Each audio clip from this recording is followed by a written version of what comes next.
Hello friends, कैसे हैं आप सभी। आशा करती हूँ आप सभी अच्छे होंगे। तो चलिए, जैसा कि आज हम आपसे मिल चुके हैं, हमारी दोबारा मुलाकात हो रही है। डाटा हैंडलिंग जो फर्स्ट पार्ट था वो अपलोड हो चुका है और आपने देख भी लिया होगा।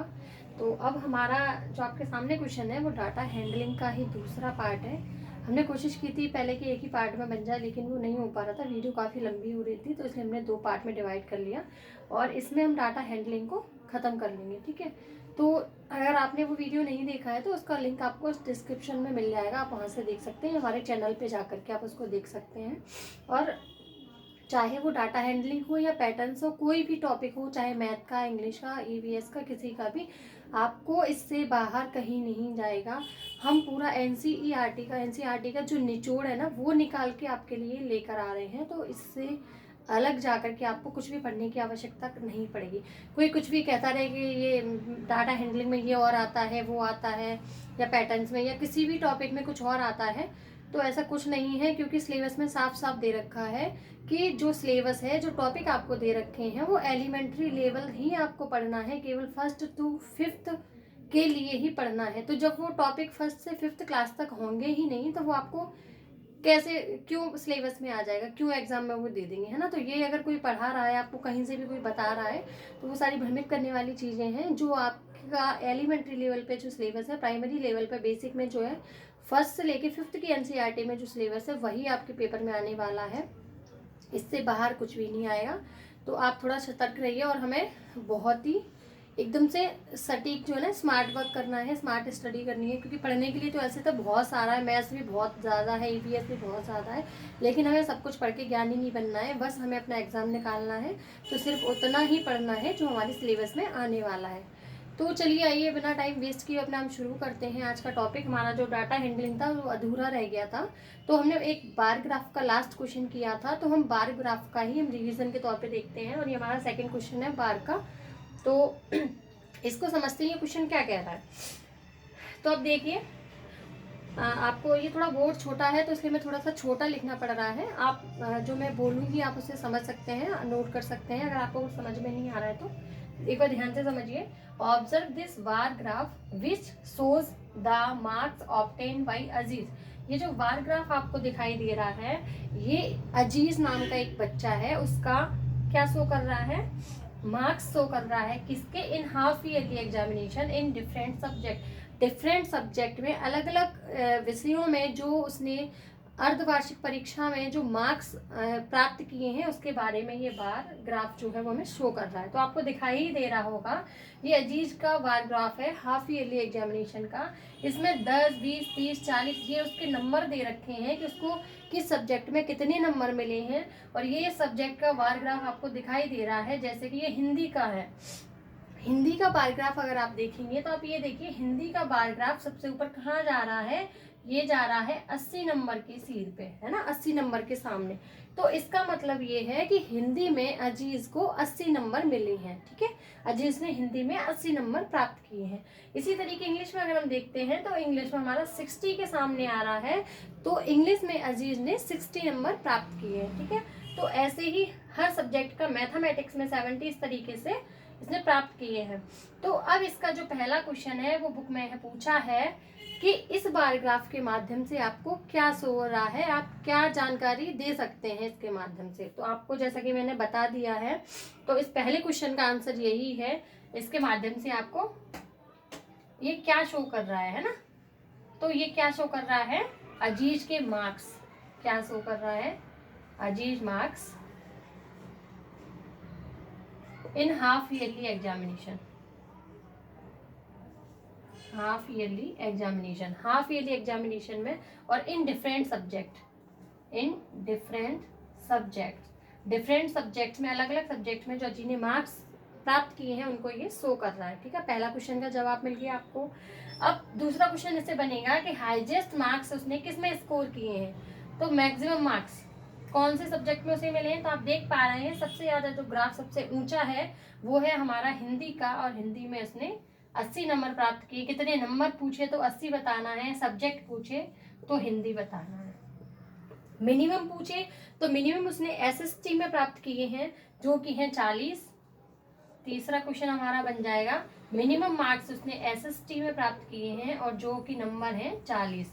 इसमें वो डिफरेंस पूछ सकता है कि मैक्सिमम और मिनिमम का डिफरेंस कितना है, तो 80 में से अगर 40 माइनस करेंगे तो भी हमारा 40 आंसर आएगा। ये हमारा हुआ डिफरेंस अगर पूछता है तो, या पूछ सकता है वो कि अलग अलग सब्जेक्ट के मार्क्स बताइए, तो इसमें उसने 80 प्राप्त किए हैं, दूसरे में हमारे 60 प्राप्त किए हैं, मैथमेटिक्स में 70 प्राप्त किए हैं, साइंस में 50 प्राप्त किए हैं और सोशल साइंस में 40 प्राप्त किए हैं। ये हैं उसके मार्क्स। तो आपको उम्मीद करती हूँ आपको समझ में आ गया होगा। आप इसका स्क्रीनशॉट ले सकते हैं, आप इसको नोट कर सकते हैं। अगर समझ में कुछ नहीं आता है आप उसको कमेंट बॉक्स में कमेंट कर सकते हैं और मैं उसको बताने की पूरी कोशिश करूँगी। तो एक बार आप इसको नोट कर लीजिए। फिर हम एक और ग्राफ समझते हैं। ये तो हो गया हमारा बार ग्राफ, ठीक है। एक होता है हमारा डबल बार ग्राफ। तो हो सकता है क्योंकि बार ग्राफ तो है ही हमारे सिलेबस में कि वो डबल बार ग्राफ भी क्वेश्चन को टफ करने के लिए दे दें।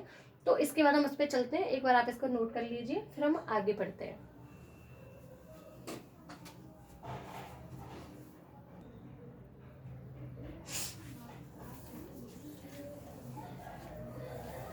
तो ये हमारा दूसरा क्वेश्चन। ये भी बार ग्राफ का क्वेश्चन है, जैसे हमने पहले बार ग्राफ का क्वेश्चन किया था। ये हमारा है डबल बार ग्राफ।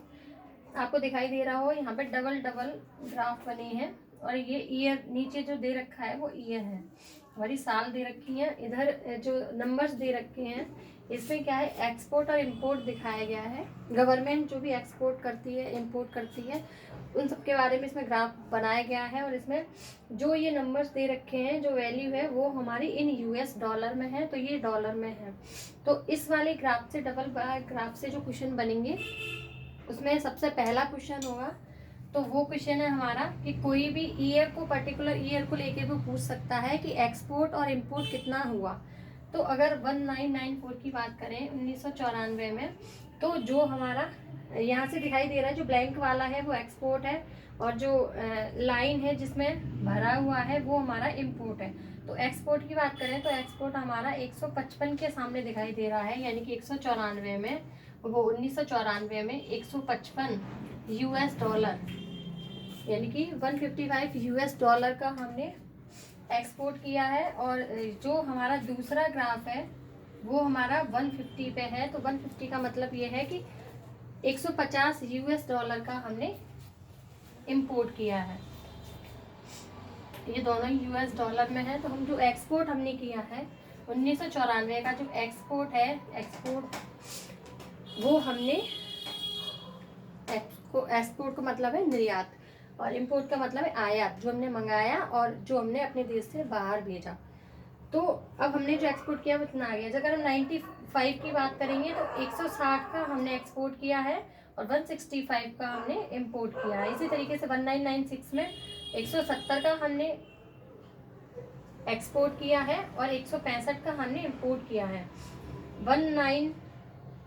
97 में हम देखते हैं ये दोनों सेम है, यानी कि 165 का हमने एक्सपोर्ट किया है और 175 का हमने इंपोर्ट किया है। तो सबसे ज़्यादा अगर इंपोर्ट पूछेगा कि सबसे ज़्यादा इंपोर्ट कौन से ईयर में हुआ, तो सबसे ज़्यादा इंपोर्ट की अगर हम बात करते हैं तो 1997 में हमने सबसे ज़्यादा इंपोर्ट किया है। अगर इसकी वैल्यू पूछेगा कि 1997 में सबसे ज़्यादा इंपोर्ट हमने कितना किया है, तो वो है 175 US डॉलर। 175 US डॉलर का हमने इंपोर्ट किया है।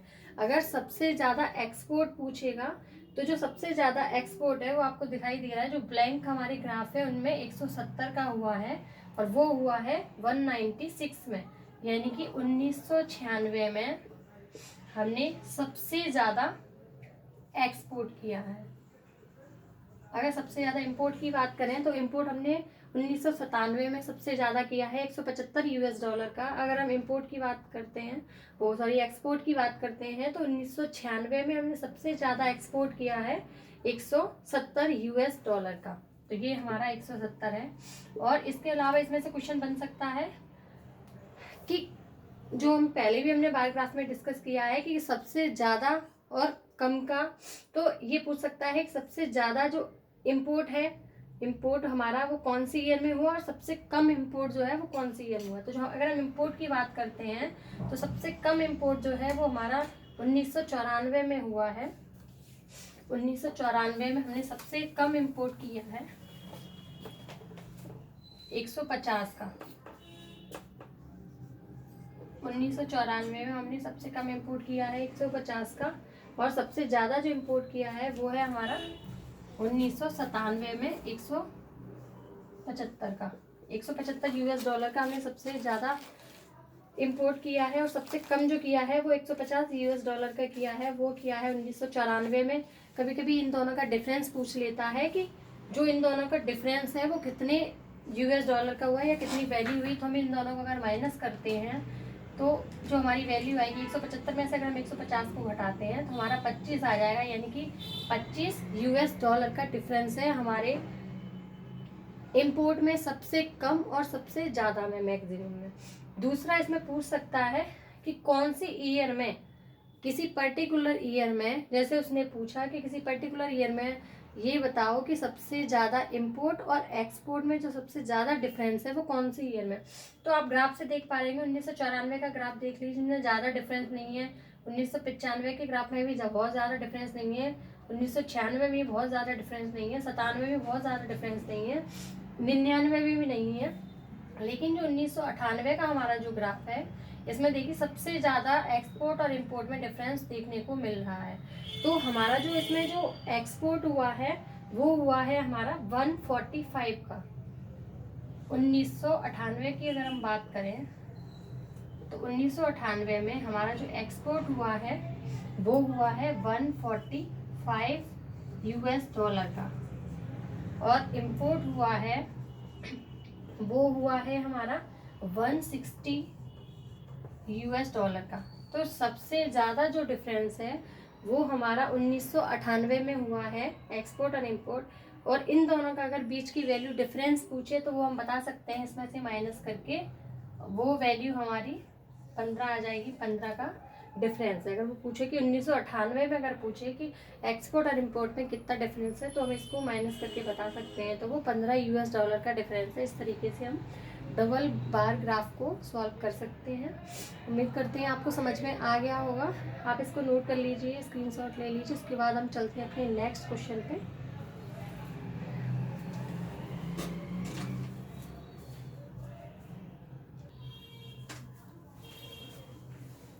चलिए तो आइए हम अपना आगे शुरू करते हैं, लेकिन उससे शुरू करने से पहले आपको बता दें कि जैसा कि हमने डिस्कस किया था सबसे पहले इसके फर्स्ट पार्ट में, तो इसमें हमने बताया था बार ग्राफ है, ब्लॉक बार हो गया, आपका ब्लॉक डायग्राम हो गया है ना, और पाई चार्ट हो गया, और एक हमारा टैली चिन्ह थे वो वाला था। तो टैली जो टॉपिक है उसको हम इसके बाद कवर करते हैं, उसको देख लेते हैं। और जो सबसे मेन जो महत्वपूर्ण जो इसमें जो बार ग्राफ में जो हमें पढ़ना है, इसमें डाटा हैंडलिंग में जो पढ़ना है, वो सबसे महत्वपूर्ण टॉपिक है हमारा पाई चार्ट। इसका क्वेश्चन अक्सर आ ही जाता है, मतलब आप 99% मानिए कि इसमें से क्वेश्चन बनेगा। तो पाई चार्ट के बारे में हमने स्टार्टिंग में बताया था कि पाई चार्ट दो तरीके का होता है। एक तो होता है हमारा एंगल में जो पूछते हैं, और दूसरा होता है परसेंटेज में। तो सबसे पहले हम एंगल वाला एक क्वेश्चन देखते हैं, और इससे जितने भी क्वेश्चन बन सकते हैं उन सभी को डिस्कस करते हैं। इसके बाद हम नेक्स्ट अपना जो हमारा परसेंटेज वाला जो पाई चार्ट है उसको देखेंगे। तो इसमें देखिए सबसे पहले आपको दे रखा है एक सर्कल है। तो आपको पता है एक सर्कल जो होता है वो पूरा सर्कल ये पूरा घूम के हमारा 360 डिग्री एंगल कवर करता है, यानी कि पूरा जो एंगल होता है वो हमारा होता है 360 डिग्री का। ठीक है, तो 360 डिग्री में से ये सारी डिवाइड करके दे रखे हैं। इसमें से बोला है 135 अंश। 135 अंश हमारा जो है वो हम फूड पे खर्च करते हैं। 36 अंश जो है हमारा एजुकेशन पे खर्च हो रहा है। 81 अंश जो इसका है वो रेंट पे खर्च हो रहा है, और 180 जो है वो मिसलेनियस है, वो हमारा बाकी जगह खर्च हो रहा है। तो इसमें हम देखते हैं इसके जो वैल्यू दे रखी है वो हमें दे रखी है कि किसी की सैलरी है वो दे रखी है। सैलरी जो है वो किसी एक पर्सन की सैलरी जो है वो 16,000 है। किसी एक पर्सन की सैलरी है 16,000 पर मंथ की दे रखी है, और ये पर मंथ का ही खर्चा है।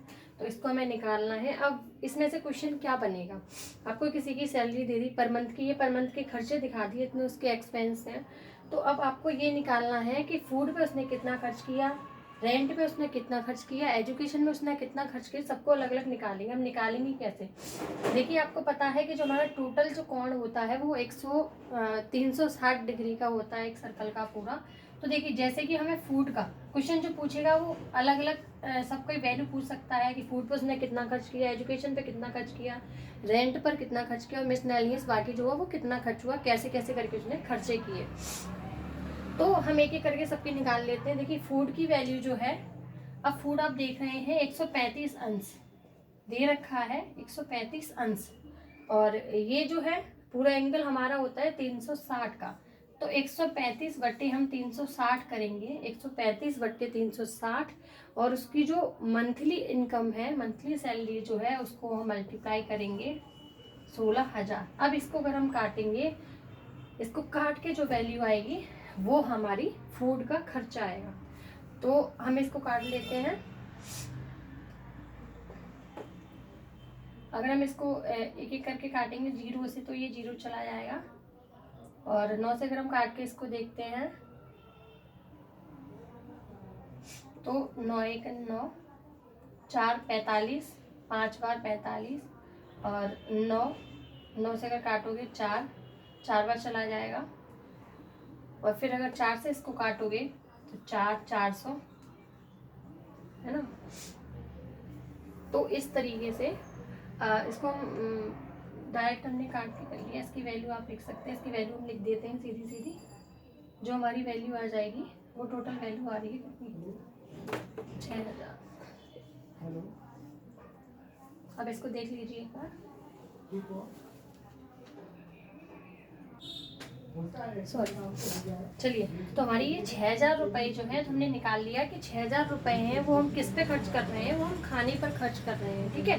नेक्स्ट हम देखते हैं इसी तरीके से अगर हम एजुकेशन पे निकालेंगे, एजुकेशन के पैसे अगर निकालते हैं, तो एजुकेशन हमारा जो है वो 36 अंश है, 36 अंश का एंगल दे रखा है। तो हम इसमें क्या करेंगे, 36/360 इंटू 16,000, ठीक है। 16,000 का एक 0 इससे चला जाएगा, 36 से 36 चले जाएंगे, तो ये हमारा हो गया 1600 रुपए हम एजुकेशन पे खर्च कर रहे हैं, ठीक है। इसी तरीके से अगर हम रेंट का निकालेंगे, तो रेंट का आप देख पा रहे हो 81 है, 81/360 डिग्री इंटू 16,000। 16,000 में फिर आप ये कर दो, 9 से काटो 9 बार, 9 चौक 36, 4 से फिर आप काटोगे 4 चौक 16, डबल 0, यानी कि ये आ गई आपकी 3600 रुपए जो है हम रेंट पे खर्च करते हैं। अब आप देख लीजिए जो मिसलेनियस है, मिसलेनियस को हमें निकालने की आवश्यकता नहीं है। क्यों नहीं है? क्योंकि आपको पता है फूड का आपने 6,000 रुपये निकाल लिया, 1600 रुपये हमने एजुकेशन के निकाल लिए, तो हमारे कितने हो गए 7,600। रेंट के हमने 3,600 निकाल लिए, तो 7,600 और प्लस 3,600 अगर हमने ऐड कर दिए तो ये हमारे आ जाएंगे 11,200। 11,200 हम निकाल लिए हमने, तो जो 16,000 है, 16,000 में से 11,200 अगर हम माइनस करते हैं तो हमारे पास 14,800 14,800 रुपये बचते हैं। यानी कि जो 16,000 हमारी सैलरी थी और 11,200 का उसमें से ये हमने ये वाला खर्चा कर दिया, तो जो मिसलेनियस में जो खर्च हो रहे हैं वो पैसे हमारे कितने हैं 14,800, ठीक है, 14,800। और अगर आप 11,200 को इन दोनों को ऐड करोगे तो इन दोनों को ऐड करके हमारी टोटल सैलरी आ जाएगी पर मंथ की 16,000। तो ये तो हमने इनकी सारी वैल्यू निकालनी, आपको समझ आ गया होगा कि वैल्यू हम कैसे निकालते हैं, ठीक है।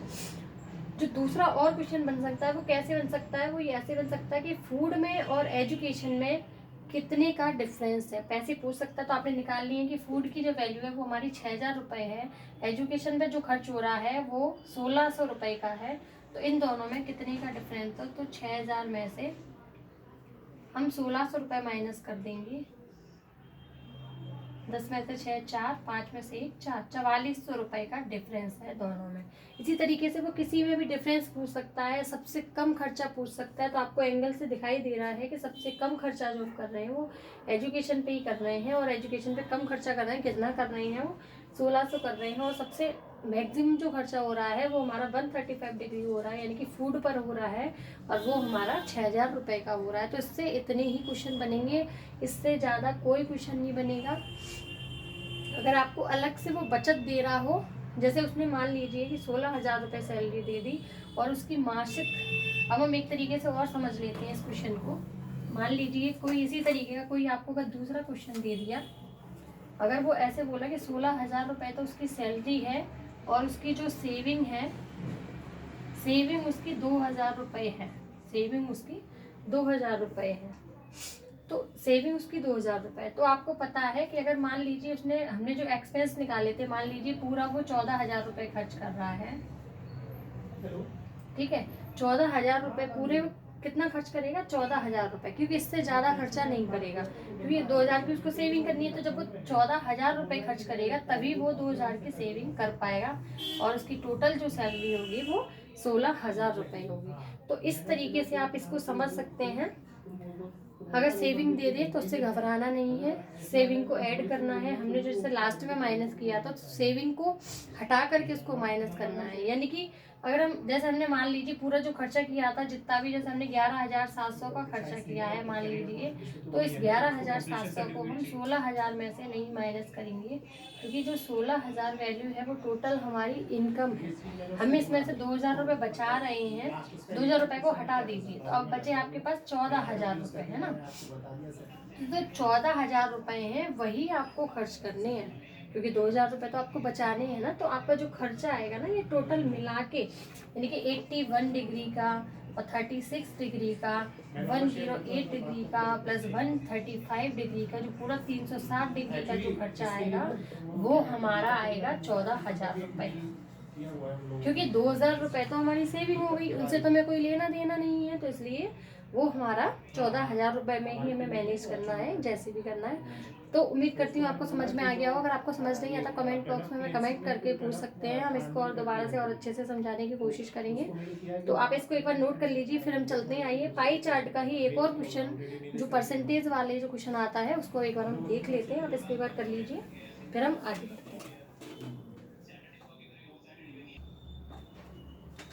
चलिए, तो आइए हम समझ लेते हैं। हमारा अगला क्वेश्चन, जो हमारा पाई चार्ट का जो क्वेश्चन है, वो हमारा है परसेंटेज वाला। हमने अभी जो किया है वो था हमारा एंगल वाला, तो इसको समझ लेते हैं। देखिए, जो अभी जो किया था सेम वही क्वेश्चन ये है, बस में परसेंटेज को, तो आपको पता है हमारी जो परसेंटेज होती है उसको हम 100 से, परसेंट का चिन्ह हम इससे रिप्रेजेंट करते हैं, लेकिन वो वैल्यू जो होती है परसेंटेज की वो 100 होती है ना।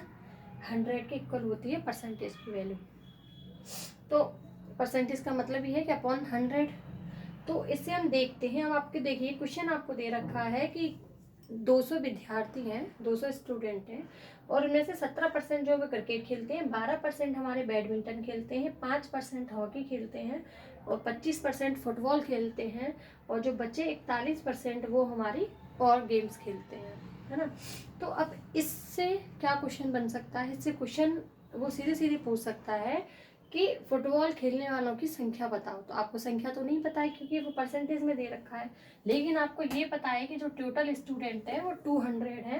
तो फुटबॉल खेलने वालों की संख्या, फुटबॉल खेलने वालों की संख्या आप देखेंगे 25% है, तो 25% का मतलब होता है 25/100, ठीक है। और टोटल स्टूडेंट हमारे 200 हैं, तो हम इसलिए इंटू 200 कर देंगे, और 100 से 2 जीरो से 0 50, यानी कि जो फुटबॉल खेलने वाले जो स्टूडेंट्स हैं वो हैं हमारे 50। ऐसे ही अगर हम क्रिकेट खेलने वाले निकालेंगे, तो क्रिकेट खेलने वाले हमारे स्टूडेंट हैं 17%, तो 17/100 इंटू 200, तो 34 हमारे स्टूडेंट है वो क्रिकेट खेलते हैं। बैडमिंटन वाले अगर हम देखेंगे, बैडमिंटन खेलने वाले 12% हैं, तो 12/100 गुणा 200, ये आ जाएंगे हमारे 24 स्टूडेंट जो हमारे हैं वो बैडमिंटन खेलते हैं। हॉकी खेलने वाले की अगर हम बात करें, तो हॉकी हमारे 5% खेलते हैं, तो 5/100 गुणा 200, 0 से 0 10, यानी कि 10 जो बच्चे हैं वो हॉकी खेलते हैं। और बाकी जो 41% बचे, या तो मैं 41% करके निकाल लो आप, या फिर हम इनको जोड़ करके 50 और 34 और 10 24 इनको मिला करके और 200 में से माइनस कर सकते हैं, तो भी उनकी संख्या निकल आएगी। अब इसमें से और क्वेश्चन क्या बन सकता है, एक तो वो इस तरीके से इनकी संख्या पूछ सकता है कि हॉकी खेलने वाले विद्यार्थियों की संख्या बताइए, बैडमिंटन खेलने वाले विद्यार्थियों की संख्या बताइए, इस तरीके से वो इनकी संख्या पूछ सकता है। और दूसरा इसमें डिफरेंस पूछ सकता है कि हॉकी खेलने वालों और क्रिकेट खेलने वालों की संख्या में कितने का अंतर है। तो आपको दिख रहा है हॉकी खेलने वाले 10 लोग हैं और क्रिकेट खेलने वाले 34 लोग हैं, तो क्रिकेट माइनस हॉकी जो डिफरेंस है वो 34 माइनस 10, वो हमारा डिफरेंस जो है वो 24 का है। और ये किसके बराबर है ऐसे ही पूछ सकता है, तो वो जो डिफरेंस है वो हमारे बैडमिंटन खेलने वाले बच्चों के बराबर है जो कि 24 है। तो इस तरीके से पूछ सकता है। सबसे ज़्यादा खेलने वाली चीज़ें पूछ सकता है, सबसे ज़्यादा जो परसेंटेज है खेलने की वो हमारी फुटबॉल की है, क्रिकेट बैडमिंटन में वो हमारी 25%, क्योंकि 41% को हम सबसे ज़्यादा नहीं बोल सकते। 41% में कुछ हो सकता है पोलो खेलते हैं, हो सकता है कोई शतरंज खेलते हैं, कोई खो खो खेलता हो, कोई कबड्डी खेलता हो, कई सारे गेम खेलते हैं, हमें ये नहीं पता कि कौन सा गेम खेलते हैं। तो इसलिए इसमें जो सबसे ज़्यादा गेम खेलने वालों की संख्या है वो हमारी है फुटबॉल में, जो हमारी 25% है। फिर सबसे कम जो संख्या है वो है हॉकी खेलने वालों की संख्या, और वो है 5%। तो आपको उम्मीद करती हूँ आपको समझ में आ गया। आप इसको एक बार नोट कर लीजिए। फिर हमारा लास्ट क्वेश्चन रहेगा, और वो हमारा उसमें लास्ट क्वेश्चन में बार वो टैली चिन्ह और हमारा जो लाइन ग्राफ है उन दोनों को हम कंबाइंड समझ लेते हैं, फिर बस यहीं पे अपना कंप्लीट हो जाएगा।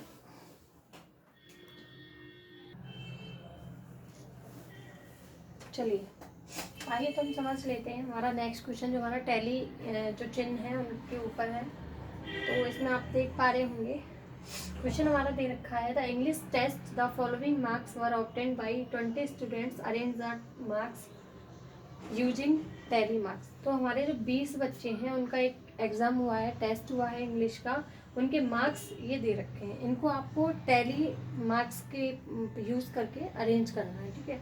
तो ये इस तरीके हम अरेंज करने को तो आएगा नहीं, उसमें तो ऑप्शन आएगा कि हमें टिक करना होगा एग्जाम में, लेकिन हम इसको समझ लेते हैं कि इसको करते कैसे। तो देखिए आप इसमें देख पा रहे हैं हम जो टैली वाला मार्क्स का जो टेबल बनाते हैं वो बनाते कैसे। सबसे पहले ये मार्क्स दे रखे हैं तो हम इसमें मार्क्स लिखेंगे, मार्क्स के बाद टैली मार्क्स लगाएंगे, यहाँ पे टैली मार्क्स लिखेंगे, और यहाँ पे number of student, number of students. तो अब आप देख सकते हैं मार्क्स जो है, सबसे पहले देखिए सबसे जो छोटी संख्या आपको दिख रही है वो 2 दिख रही है, 2 है, फिर 3 है, फिर 4 है, 2 है, 3 है, 4 है, फिर 5 है, 6 है, 7 है, 8 भी है इसमें और 9 भी है। ये संख्या हमारी 9 तक है। तो अब आप देख पा रहे होंगे 2 जो है टैली मार्क्स हैं, टैली को हम आराम से लगा लेते हैं, लेकिन पहले नंबर ऑफ स्टूडेंट का मैं टैली मार्क्स लगाना है, हम इसको यहाँ भी लिख सकते हैं, ठीक है, इन मार्क्स का नहीं करना है। तो नंबर ऑफ स्टूडेंट आप देख सकते हैं, नंबर ऑफ स्टूडेंट कितने हैं, तो देखिए 2 नंबर लाने वाले कितने विद्यार्थी हैं। तो आप इसमें ये देखिए 2 नंबर कहाँ है, पहली लाइन में कहीं नहीं है, 1 और 2, 3, 4, 5, यानी कि 5 बच्चे ऐसे हैं जिनके 2 नंबर आए हैं। तो नंबर ऑफ स्टूडेंट कितना हो गया, 5, जिनके 2 नंबर आए हैं। तो 5 को हम कैसे रिप्रेजेंट करते हैं टैली में, 1, 2, 3, 4, और इसको ऐसे काट देते हैं, तो ये हमारा हो गया 5। उसी तरीके से 3 नंबर लाने वाले विद्यार्थियों की संख्या 3 इसमें है 2, 3, 3 ही है। 3 बच्चे हमारे ऐसे हैं जिनके 3 मार्क्स आए हैं। आपको टैली चिन्ह में लिखवा सकता है, 3 को लिख के दिखाओ, 4 को लिख के दिखाओ, 5 को लिख के दिखाओ, और बाकी से ज़्यादा कुछ नहीं आएगा। बस हम इसके पास सॉल्व करके देख लें। 4 नंबर लाने वाले 1, 2, 3, 3 बच्चे हमारे ऐसे हैं जिनके 4 नंबर हैं। 5 नंबर लाने वाले 1, 2, 2 बच्चे, तो 5 नंबर लाने वाले हमारे 2 बच्चे हैं।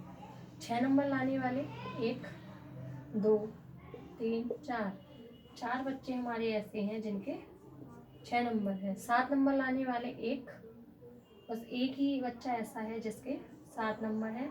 8 नंबर लाने वाला वो भी बस एक ही है। 9 नंबर लाने वाला वो भी बस एक ही है। तो इसमें ये पूछ सकता है कितने बच्चे ऐसे हैं जिनके सेम मार्क्स है, इक्वल मार्क्स है। तो इक्वल मार्क्स लाने वाले 3 बच्चे ऐसे जिनके इक्वल मार्क्स हैं, और बाकी अगर वैसे पूछे तो 4 बच्चे ये भी हैं जिनके इक्वल मार्क्स है। लेकिन अगर इक्वल मार्क्स में पूछे 3 बच्चे ऐसे हैं जो इक्वल मार्क्स लाए हैं, फिर ये 2 बच्चे भी ऐसे हैं, सॉरी ये 4 है, इसके भी 4 नंबर है, इसके 2 नंबर है, इसके 3 नंबर है, और सबसे ज़्यादा नंबर पूछ सकता है सबसे ज़्यादा नंबर कितने बच्चों के आए। तो हाईएस्ट नंबर है वो 5 बच्चे हैं, वो सॉरी जो सबसे कम नंबर लाया है वो सबसे ज़्यादा बच्चे हैं और उनकी संख्या है 5, और सबसे ज़्यादा अंक लाने वाले यानी कि 9 नंबर लाने वाला और इसकी संख्या है 1 बच्चा है जो केवल 9 नंबर लाया है। इसमें पूछ सकता है कि 5 नंबर से ज़्यादा नंबर लाने वाले विद्यार्थियों की संख्या या 5 और 5 से ऊपर लाने वाले। तो हमारा क्वेश्चन बनता है 5 और 5 से ऊपर लाने वाले कितने विद्यार्थी हैं।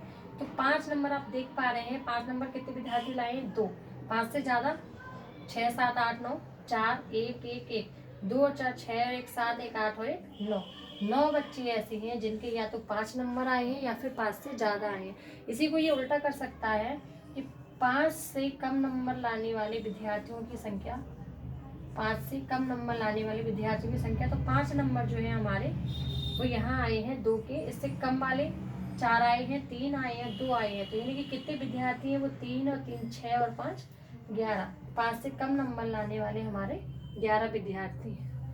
तो इस तरीके से अगर इनसे कोई क्वेश्चन बनता है तो वो इस तरीके से क्वेश्चन पूछेगा, आपको टैली मार्क्स लगा के दे देगा या इस तरीके से दे देगा। तो आप इसको इस तरीके से टैली बना करके फिर इसमें से आंसर निकाल सकते हैं कि 5 से ऊपर कितने आए, 5 से ये एवं 50% दे देगा, 50% आप निकाल सकते हो। फिर टोटल अगर 10 नंबर का है टोटल दे दिया उसमें, तो 5 नंबर का हमारा 50% हुआ।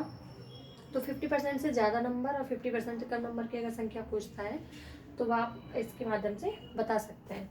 इसमें हम एक चीज़ और समझ लेते हैं, पहली बात का हमारा क्वेश्चन ये कंप्लीट हो गया है। देखिए थोड़ा सा हम लाइन जो बार है उसके बारे में समझ लेते हैं, बहुत ज़्यादा नहीं पढ़ना है क्योंकि हमने जो बार समझ लिया है वही हमारा लाइन बार है और वही एक तरीके का टाइम और लाइन बार सेम ही है। टाइम वाला है उसमें नीचे टाइम दे रखा होता है और यहाँ पे मान लीजिए दे दिए जी, यहाँ पे दिन दे दिया 1 घंटे में, 2 और 4 घंटे में, या वीक दे दिया, कुछ भी दे दिया। तो इस तरीके से मान लो अगले दिन ये कम हो गया 2 घंटे में, फिर ये 3 घंटे में, इस तरीके से। तो ये ऐसे चलता है, ठीक है। ये हमारा हो गया टाइम वाला और इसी टाइम वाले को हम लाइन ग्राफ भी कह देते हैं क्योंकि ये लाइन पर चलता है। इसमें ऐसे ब्लॉक्स ना बन के ये केवल ऐसे लाइन पे अप डाउन होता है। तो जैसे हमने उसमें देखा था कि ये जो यहाँ पे कोई ईयर दे दी, कुछ भी दे दिया, 20 दे दिया तो 20 नंबर है, यहाँ पे कितनी संख्या है कुंटल में है या जो भी चीज़ें हैं, जिस तरीके से अगर वो लाइन पे चल रहा है तो सेम जैसे हमने बार ग्राफ को डिस्कस किया है उसी तरीके से हम इसके जवाब भी उसी पैटर्न पे दे सकते हैं। हमारा वीडियो काफ़ी लंबा हो जाएगा, इसकी कोई आवश्यकता नहीं है क्योंकि हमें बार ग्राफ जो हमारी एलिमेंट्री लेवल पे है वो हमारा बार ग्राफ है और पाई ग्राफ का क्वेश्चन आ सकता है, बार ग्राफ का बनेगा, ब्लॉक्स का, टैली मार्क्स का। इन ये 3 के अलावा और कोई किसी से क्वेश्चन नहीं आएगा, लेकिन हमने फिर भी सबको डिस्कस